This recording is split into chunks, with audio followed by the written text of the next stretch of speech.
اچھا، اس میں بھینس کی قربانی شرعن جائز ہے یا نہیں ہے؟ ہمارے ہاں جو بچپن سے تو اس میں ہمارے اہل حدیث حضرات بھی یہی کہتے تھے، جو ہم سنتے تھے ان سے، کہ بھینس کی قربانی جائز ہے. ہم ان سے کہتے تھے بھائی اس پہ کوئی حدیث، تو وہ کہتے تھے کوئی حدیث تو نہیں ہے لیکن اجماعی مسئلہ ہے. تو ہر مسئلے پر حدیث کا مطالبہ ٹھیک نہیں ہوتا، کچھ چیزیں اجماع سے ثابت ہوتی ہے. تو بھینس کی قربانی بھی بلا کراہت جائز ہے، بھینس گائے ہی کے حکم ہے.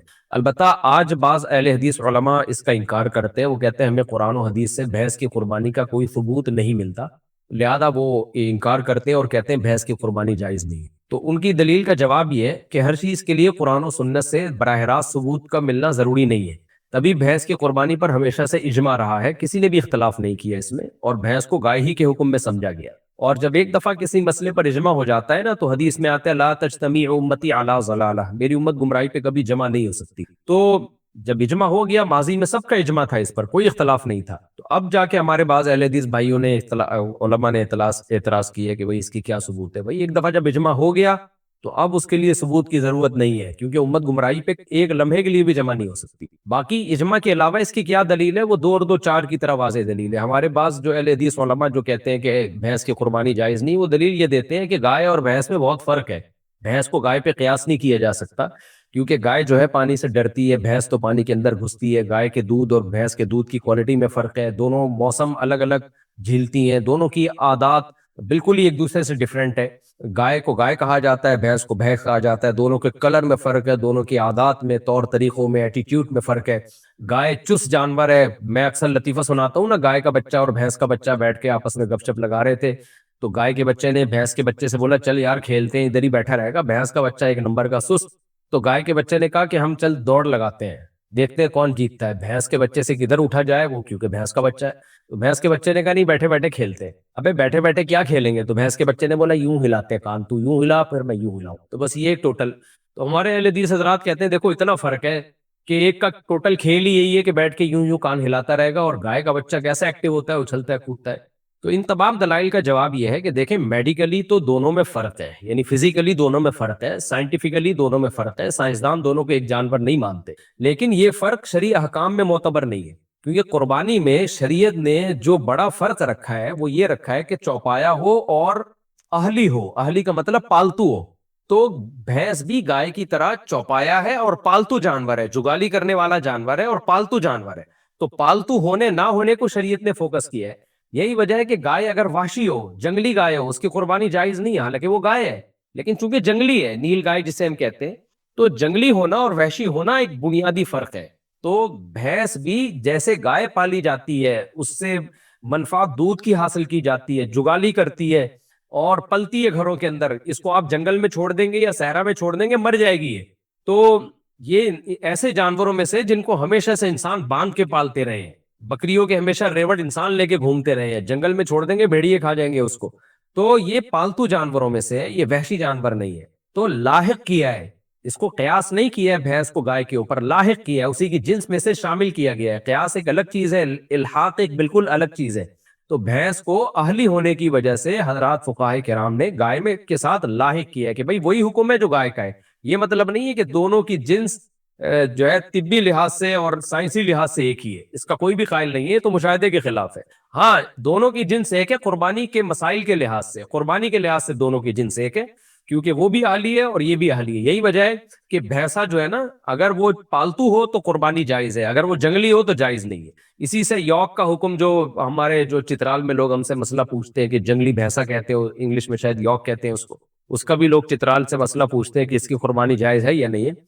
تو بھائی اگر یہ پالتو ہے تو جائز ہے، پالتو نہیں ہے تو جائز نہیں ہے. تو پالتو ہونے کو، چوپائے میں پالتو ہونے کو شریعت نے فوکس کیا. پالتو کا مطلب یہ نہیں کہ بلی بھی پالتو ہے تو آپ اسی کو کاٹ دیں. پالتو میں چوپائے جو پالتو ہے، انعام، وہ انعام جو پالتو ہوتے ہیں، گھریلو ہوتے ہیں، تو اس میں گائے سے جو مفاد ہیں وہی بھینس سے بھی وہی ہے، بالکل ایز اٹ از وہی اس سے فائدے ہمیں ہوتے ہیں جو گائے سے ہوتے ہیں. اور یہ بھی پالتو ہے وہ بھی پالتو ہے. تو اس لیے ہمارے نزدیک بھینس کی قربانی بھی بلا کراہت جائز ہے، کوئی حرج نہیں ہے اس میں. اور اچھا یہ مسئلہ اختلافی اب بن گیا ہے، تو اس میں کسی پر طنز کرنا جائز نہیں ہے. لوگ میرے کلپ چلا چلا کے پھر طنز کر رہے ہوتے ہیں، تو اس لیے ہم تو وہ جو ایک دلیل کے لحاظ سے مضبوط بات تھی وہ میں نے آپ کے سامنے رکھ دی کہ کوئی حرج نہیں ہے، بھینس کی قربانی ہو، بھینسے کی قربانی ہو، گائے کی قربانی ہو، تو سب جائز ہے.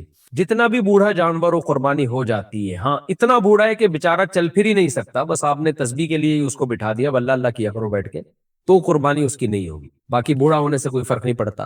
گابھن جانور کی بھی قربانی ہو جاتی ہے, گائے جس کے پیٹ میں بچہ ہو, اونٹنی جس کے پیٹ میں بچہ ہو, اس کی بھی قربانی ہو جاتی ہے, اس سے کوئی فرق نہیں پڑتا.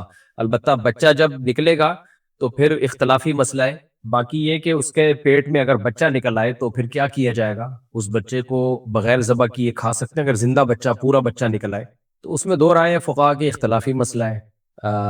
زکوٰۃ الجنینی زکوٰۃ امہا, اس حدیث کا ایک جو ظاہر کو اگر لیتے ہیں تو اس کا مطلب ہے کہ ماں کو ذبح کر دیا تو بچہ بھی کافی ہے, بچہ بھی ذبح ہی کہلائے گا. لیکن احناف کے ہاں اس حدیث کا مطلب یہ ہے کہ جیسے ماں کو ذبح کیا ہے کا زکاتی, یعنی کاف حرف تشبیہ محذوف ہے یہاں پہ, کہ جیسے اماں کا ذبح کرنا ہے ویسے ہی بچے کا بھی ذبح کرنا ہے.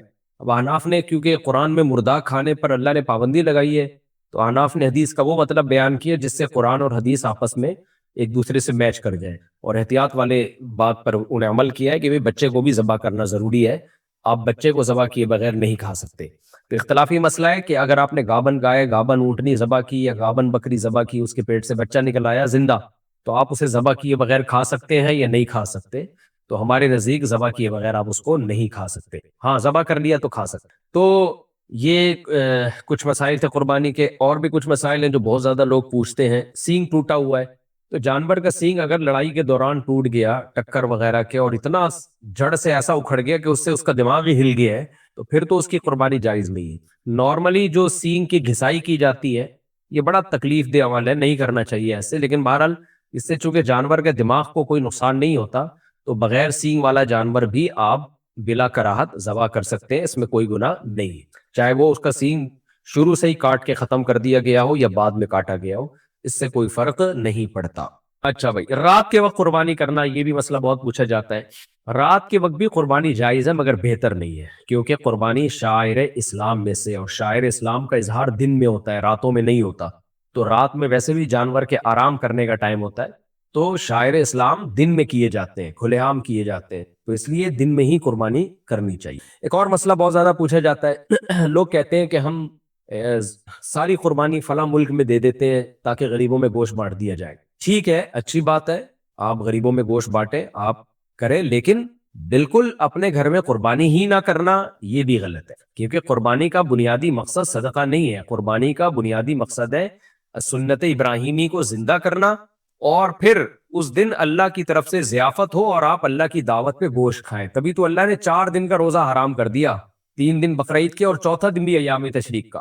یہ حرام اس لیے کیا ہے کہ تاکہ آپ اللہ کی ضیافت سے اعراض نہ کریں, ایوائڈ نہ کریں اللہ کی میزبانی کو, اور آپ گوشت کھاتے ہی نہیں قربانی کا.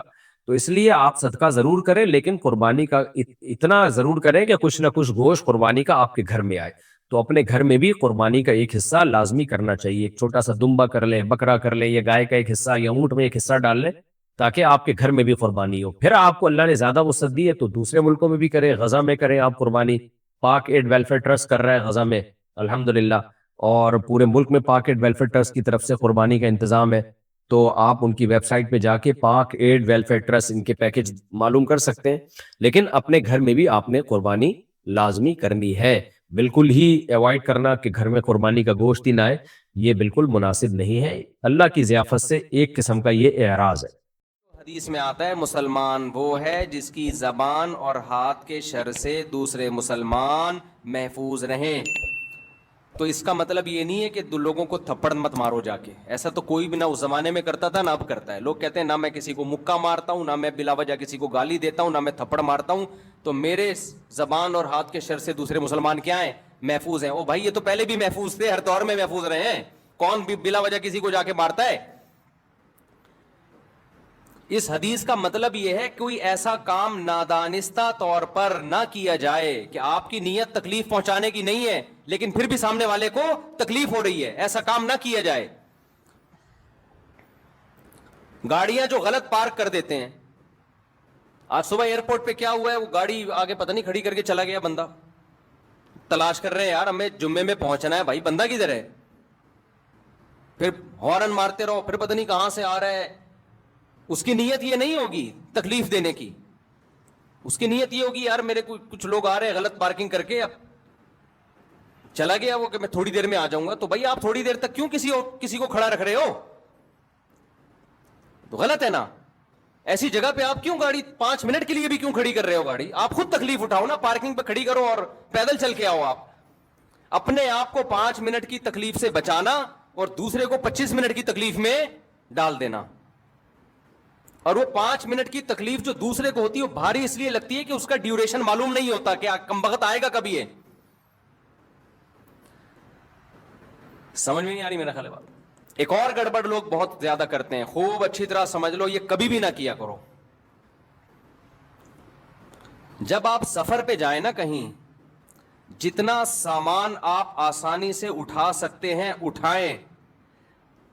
کبھی بھی ایکسٹرا سامان اس نیت سے نہ لیں کہ دوسرے کے پاس سامان کم ہے تو اس کے بیگ میں ڈال دوں گا. یہ غیر اخلاقی حرکت ہے. دوسرا کم سامان اسی وجہ سے ہو سکتا ہے لے کے آ رہا ہو تاکہ میں ہلکا پھلکا رہوں. وہ اس لیے نہیں لے کے آ رہا کہ میں محلے والوں کے بھی سامان اٹھاؤں. میں یہ بھی بہت ہو رہا ہوتا ہے. یار کائنڈلی ذرا یہ بیگ, آپ کا بیگ خالی ہے نا, یہ چلغوزے رکھ لے ذرا اس میں. وہ خالی جان کر رکھا ہوا ہے ہم نے تاکہ ہم ہلکے پھلکے جائیں. ابھی میں سفر پہ گیا تو ایسے ہی گیا نا, یوں کچھ بھی نہیں تھا. وہ پوچھ رہے بیگ کہاں ہے, میں نے کہا میں ٹوٹل میں ہی ہوں بس. کہہ رہے بھائی کیا ہے, میں نے کہا میں ٹوٹل یہی ہوں. ٹوٹل مجھے ہی مشین سے گزارنا ہے تو گزار لو بھائی. کیوں, میں جان کر ہلکا پھلکا گیا ہوں یار, کیا بیگ کی ٹینشن اٹھائے آدمی. تو ایک آدھ دن کا سفر ہوتا ہے تو کپڑے لے جانے کی بھی ضرورت نہیں ہوتی. اب لوگ کیا کر رہے ہوتے ہیں کائنڈلی یہ ذرا, اور پھر اس میں خطرہ یہ ہوتا ہے کہ اب منع کرو نا, منع تو بد اخلاقی, غیر اخلاقی. مفتی صاحب خالی تو ہو نا آپ. بعض دفعہ ایسے ہوتا ہے, ایک جگہ سامان تھا میرے پاس تو ایک جاننے والے تھے, انہوں نے وہ کھجوریں رکھوا دی. وہ ایکسٹرا کھجوریں لے کر جا رہے ہیں. وہ انہوں نے کہا جی ایئرپورٹ یہاں آپ کے پاس کم سامان ہے. جاننے والے تھے وہ, میں مانتا ہوں. اب وہ قصہ پرانا ہو گیا, ان کو نہیں پتا چلے گا. انہوں نے کیا کیا, کھجوریں رکھوا دی کہ جی آپ کے پاس سامان کم ہے, مجھے 20 کلو یا پتہ نہیں 30 کلو سے زیادہ کی اجازت نہیں, آپ یہ سامان رکھ لیں ہم, اور آگے جب گزر جائیں گے تو مجھے واپس کر دیے گا. میرے دماغ میں وسوسے آ رہے ہیں کہ کھجور ہی ہے, کوئی ہیروئن چرس تو نہیں ہے اس کے اندر. اس قدر ذہنی کوفت مجھے شروع ہوئی ہے نا. شروع میں تو میں نے رکھ لی, مجھے ناگوار تو گزرا. بھئی کیوں آپ ایسی چیز لے کر آ رہے ہو کہ جو خالی ملے گا اس کو پہنا دو گے. اب تعلق بھی ہے, منع کیسے کریں یار, یہاں سے وہاں تک ہی تو لے کے جانا ہے نا. منع کریں گے یار مفتی صاحب ممبر پہ بیان تو بڑے اخلاق اور انسانیت کی خدمت, اور یہاں یہ حرکت کر رہے ہیں آپ. تو مجھے یہ چرس ہیروئن کی طرف تو دماغ نہیں گیا, لیکن میرا ذہن اس طرف چلا گیا کہ میں نے کہا رکھ لیتے ہیں. مجھے غصہ تو آیا لیکن میں نے رکھ لی. لیکن پھر میرے دماغ میں وسوسے آنا, چرس ہیروئن نہیں, کوئی بھی غیر قانونی چیز ہو سکتی ہے. سعودی عرب سے چرس لانا تو آسان نہیں ہے, لے جانا ہی ناممکن ہے, تو لانا کہاں سے ہوگا. لیکن کچھ بھی ہو سکتا ہے. 1% بھی چانس ہو تو ٹینشن دینے کے لیے بولو کافی ہے یہ. خیر وہ پار ہوا, پھر انہوں نے مجھ سے معذرت بھی کی, میں معذرت چاہتا ہوں. میں نے کہا آپ نے معذرت تو کر لی لیکن یہ حرکت ٹھیک نہیں ہے, بالکل غلط حرکت ہے. یہ معذرت کیا, سوری کرنے سے تھپڑ مارو پھر بولو سوری.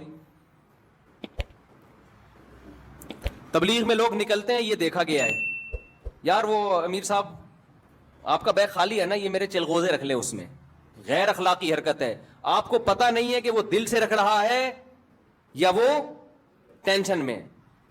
بعض دفعہ بیگ میں جگہ خالی ہوتی ہے, انسان اس لیے خالی رکھتا ہے کہ وزن ہلکا ہو. وہ اس لیے تھوڑی رکھتا ہے کہ تو زیادہ لے آنا. میں ایک دفعہ بیرون ملک جا رہا ہے, ایئرپورٹ پہ جاننے والے مل گئے, کراچی ایئرپورٹ پہ, بہت پرانے تھے, قریبی تھے. انہوں نے دیکھا مفتی صاحب ہلکے پھلکے جا رہے ہیں نا, ان کو اچھا نہیں لگا بالکل. میں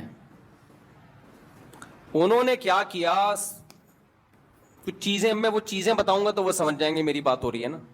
وہ چیزیں نکال کے میرے بیگ میں ڈال دیں, اور میری جو تلاشی شروع ہوئی ہے, اتنی لمبی تلاشی. بولے آپ کیا بزنس کر رہے ہو, یا یہ ایکسپورٹ کر رہے ہو, کیا کر رہے ہو, یہ تو بزنس کا مال لگ رہا ہے. گھنٹہ لگ گیا میرا ایئرپورٹ پہ. میں گزرا ہوں, پھر جا کے انہوں نے وہ سامان واپس لیا. کہا میں نے کچھ بھی نہیں ان کو. لیکن آپ بزنس کر رہے ہو تو اپنا بوجھ خود تو اٹھاؤ نا کم از کم.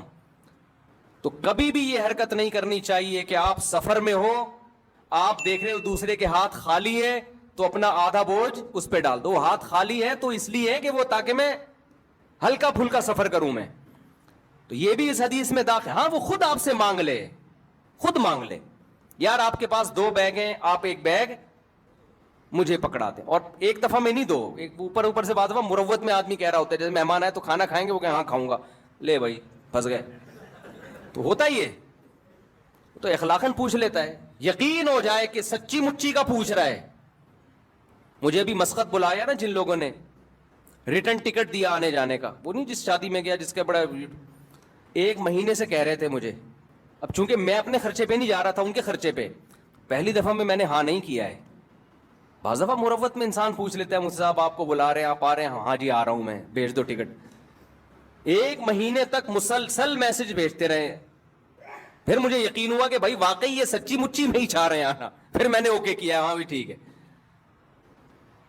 بعض دفعہ انسان رشتے داروں کو, دوستوں کو پوچھ لیتا ہے کہ نہیں پوچھا تو بعد میں بولیں گے یار سب کو بلایا مجھے کیوں نہیں بلایا, تو اس چکر میں پوچھ لیتا ہے. آپ تیار بیٹھے تھے, آپ نے کہا ہاں قبول ہے.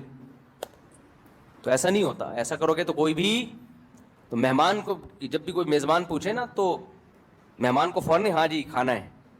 بھائی ویسے ہی پوچھ رہا ہوگا, 2-3 دفعہ پوچھے تسلی سے, پھر آپ بولو کہ ہاں کھانا ہے میں نے, ورنہ چپ بیٹھے رہو. یہ بھی نہیں کہو کہ نہیں کھانا, جھوٹ نہیں بولو.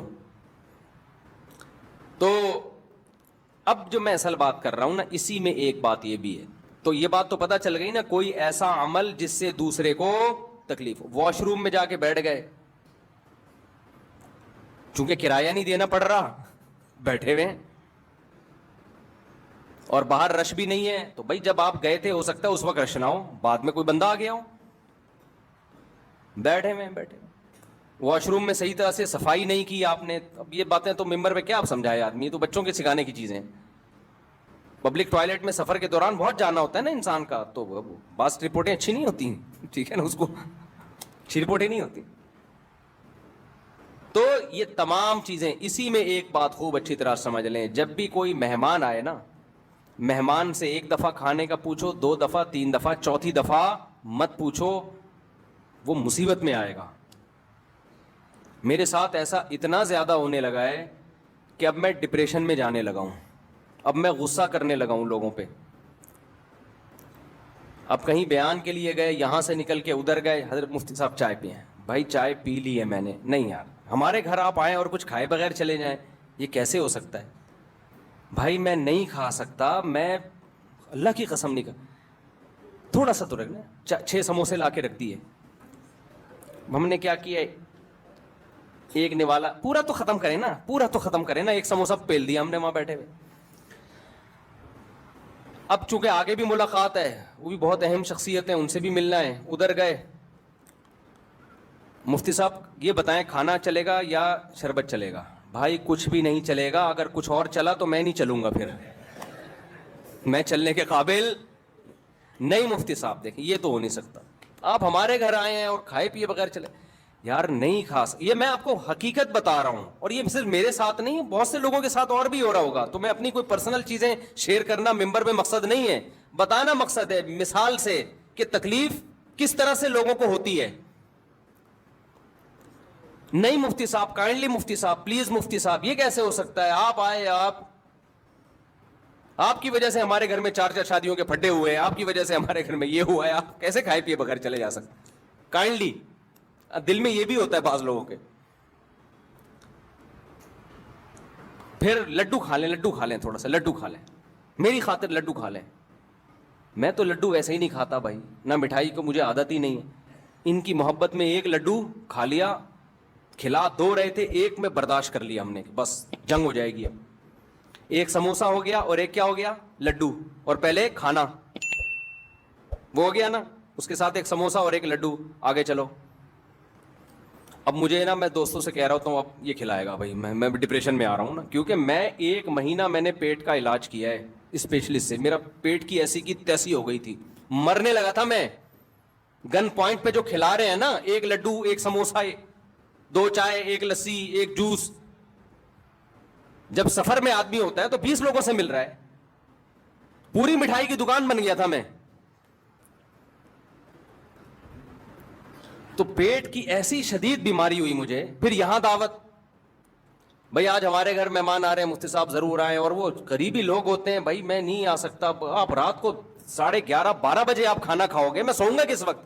نہیں, آپ کو تھوڑا سا تو چکھنا پڑے گا. نہیں یہ نہیں. کھا لیا مفتی صاحب نے. تو میں 1 مہینہ پیٹ کا ایسا مریض رہا ہوں کہ تڑپتا تھا میں. اور یہ وہ کھانے نہیں ہیں جو اپنے شوق سے کھائے ہیں, یہ پبلک کو خوش کرنے کے لیے کھائے ہیں. بھگت کون رہا ہے؟ بھگت ہم رہے ہیں.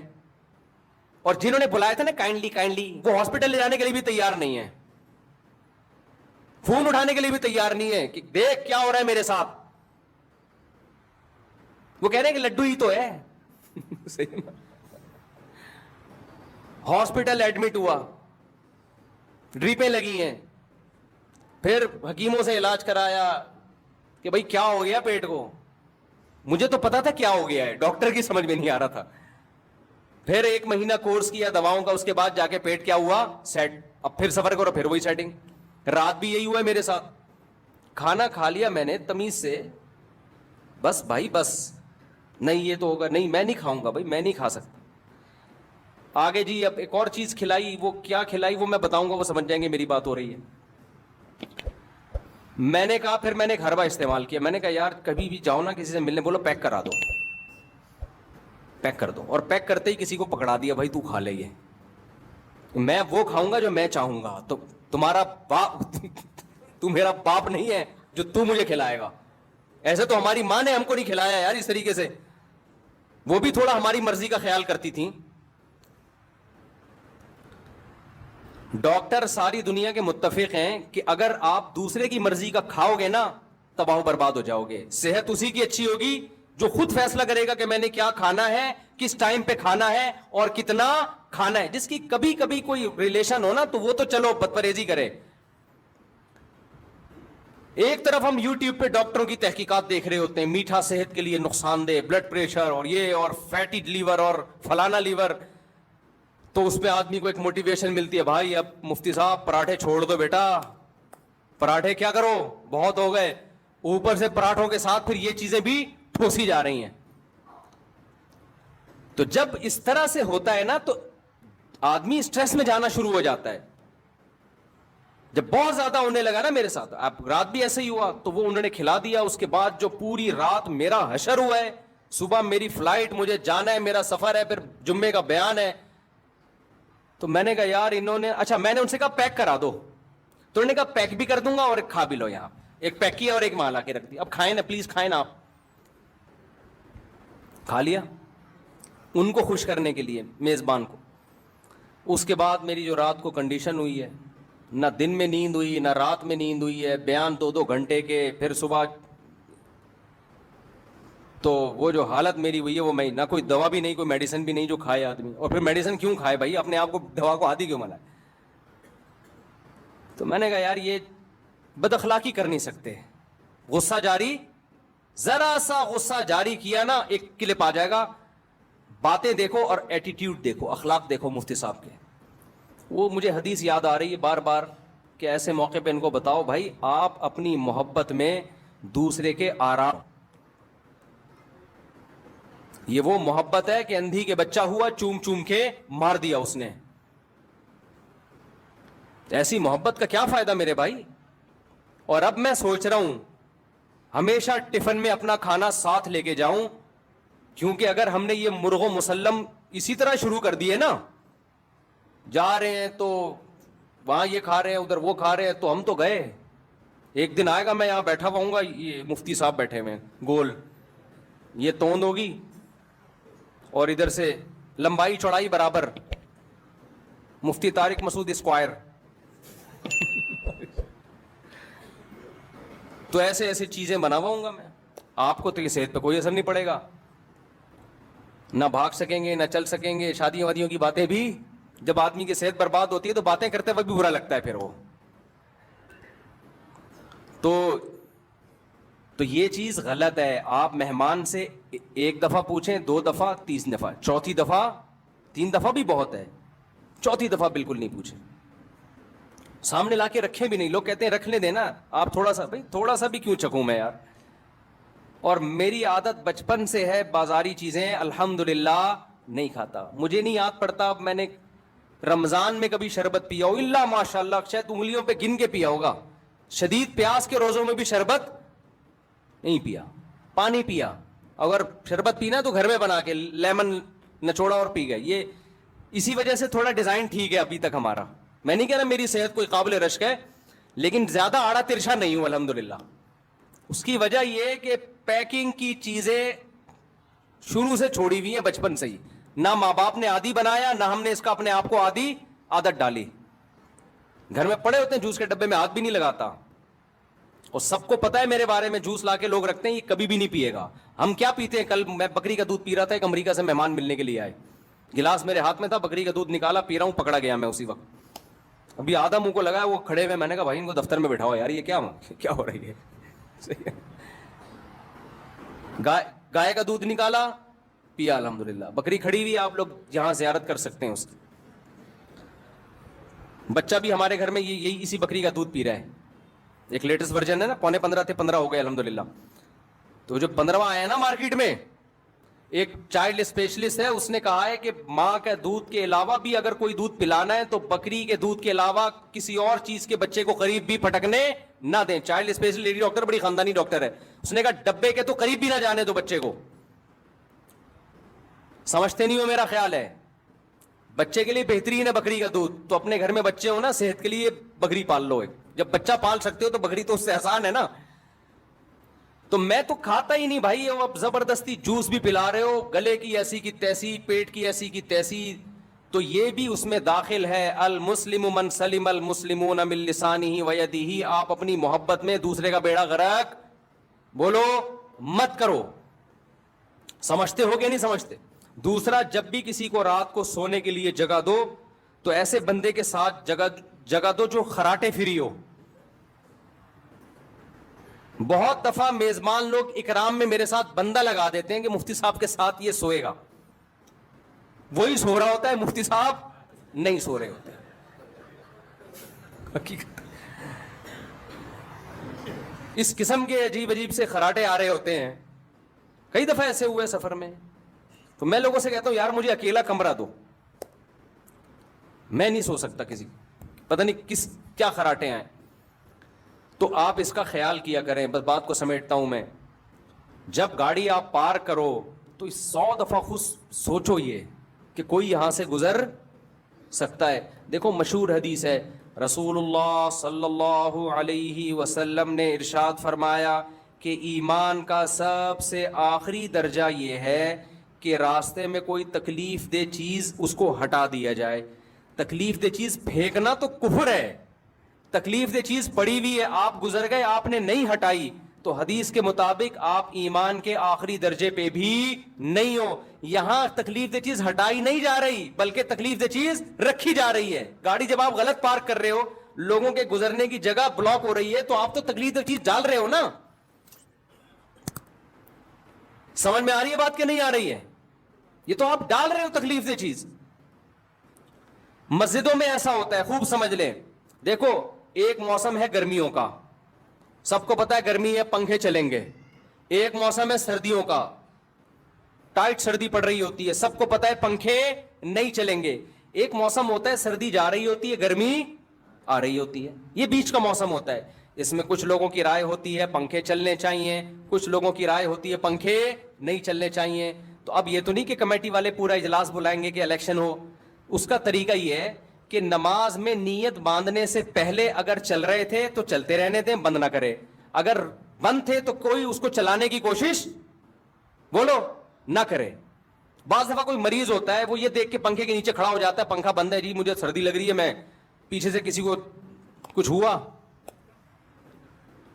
وہی ہوا جو ہمارے ہاں ہوتا ہے, اس نے آ کے ٹھک کر کے پنکھا چلا دیا کہ اتنی گرمی ہے پنکھے کیوں نہیں چل رہے ہیں آپ.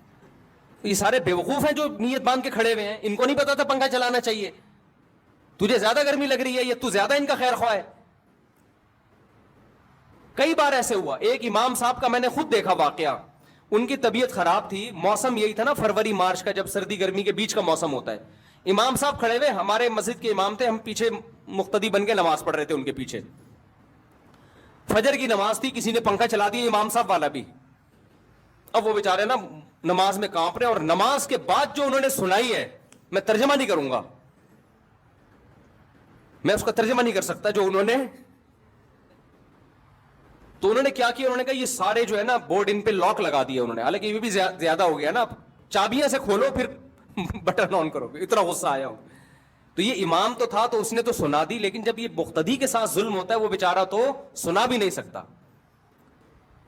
تو یہ تمام چیزیں بھائی آپ خود تھوڑی سی تکلیف اٹھا لو, دوسرے کی راحت کا خیال کرو. پنکھے اگر نماز سے پہلے نہیں چل رہے تو اب نماز میں نہیں چلیں گے, جتنے چلانے تھے چلا دیے. اور اگر نماز سے پہلے چل رہے ہیں تو کوئی پنکھا بند کرنے کی کوشش نہ کرو. آپ کو سردی لگ رہی ہے, آپ کونے میں کھڑے ہو جاؤ, آپ بہت پیچھے کھڑے ہو جاؤ جا کے. تو یہ تمام وہ چیزیں ہیں جن کا ہم لوگ خیال نہیں کرتے. اسی طرح وضو کرتے ہوئے جو چیزیں پھینکی جاتی ہیں وضو خانے میں, پھینکنے پر پابندی نہیں ہے, بہاؤ لازمی اس کو. دوسرا جب آ کے بیٹھے گا وہ آپ کے تبرکات دیکھنے کی اس میں ہو سکتا ہے صلاحیت نہ ہو. بہت سے تبرکات ایسے ہوتے ہیں, کچھ لوگ عادی ہوتے ہیں, بہت سے لوگوں کو گھن آتی ہے, وہ نہیں دیکھ سکتے ایک دوسرے کے تبرکات. سمجھتے ہو کہ نہیں سمجھتے ہو؟ تو یہ تمام وہ چیزیں ہیں میرے بھائی جس کا خیال کرنا چاہیے. اور اس میں اور بہت ساری مثالیں ہیں, لیکن بیان میرا لمبا ہو جائے گا, وقت چونکہ مکمل ہو چکا ہے. گھڑی بھی بھولا ہے, دیکھو میں بار بار ایسے کر کے دیکھ رہا ہوں. تو وقت مکمل ہو چکا ہے. تو حدیث میں جو آتا ہے نا کہ مسلمان وہ ہے جس کی زبان اور ہاتھ کے شر سے دوسرے مسلمان محفوظ رہیں, اس کا مطلب یہ نہیں کہ آپ لوگوں کو ماریں پیٹیں, نہیں, یہ تو کوئی بھی نہیں کرتا. اس کا مطلب ہے نادانستہ طور پر غلطی سے بھی کوئی ایسا کام نہ ہو جس سے دوسرے کو تکلیف ہو. اللہ ہمیں اس پر عمل کرنے کی توفیق عطا فرمائے.